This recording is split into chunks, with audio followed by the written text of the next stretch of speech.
Hello guys! Another day, another vlog! So, bumili pala ako ng itlog maalat. Kasi nag-attend kami ng munggo sa Dumrog. Kaya nakita ko yung itlog maalat. Kaya binilan ako ni mama, dalawa. So, ayan, nagbalat na pala ako ng itlog maalat dyan.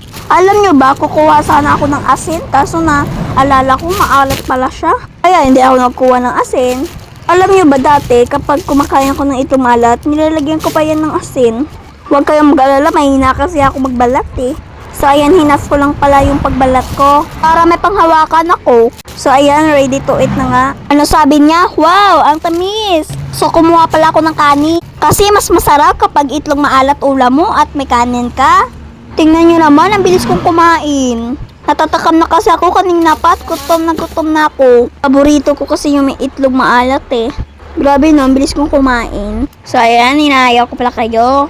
Kaya bibigay ko pala sa kapatid ko yan. Kaso nakita niya na ang itlog maalat. Ayaw niya kasi itlog maalat eh. Gusto niya itlog puti. Ayun, ayaw niya. Pero ako, sarap na sarap. Ayan, grabe. Sobrang sarap talaga ako kumatikman nyo. At paborito ko pa talaga yan. Kaya nga, sad nga yung kapatid ko. Akala niya kasi totoong itlog. Totoo naman yan kasi itlog maalat lang. Kaya kinuha ko pala yung lokeba. At yung itlog na yun, nilagay ko sa plato ko. Mangkok pala. Sobrang sarap ng kain ko dyan, no? Grabe, no? Nag-vlog na ako ngayon kahit ilang views lang. Sana marami pa yung views ko at nagsasubscribe sa akin at nag-heart. Kung makita nyo man itong video na to, sana i-heart nyo or i-subscribe nyo dyan, please. So, ayan, balik na nga tayo. Sarap na talaga ako. Nabiluukan pala ako dyan, kaya ako ngumiti. Masaya ka. So, ayan nga, inahaya ko kayo kumain, oh. Kain kayo, kain, oh. Oh, subukan ko kayo. So, ayan nga, bumalik na ako sa pagkain ko. Ang tamis talaga, super. Akala ko dati, yung itlog malat is nilalaga pa. Sabi ni mama, hindi na daw yan. Nabili namin yan, 18. Pero pag sa bayan, 25. Medyo malaki. Pero dito tayo sa 18, kasi pareho lang naman yan eh. So, ayan, malapit na nga umubos yung pagkain ko dyan. So, ayan, may bumili nga. May bumili nga na lalaki sa amin.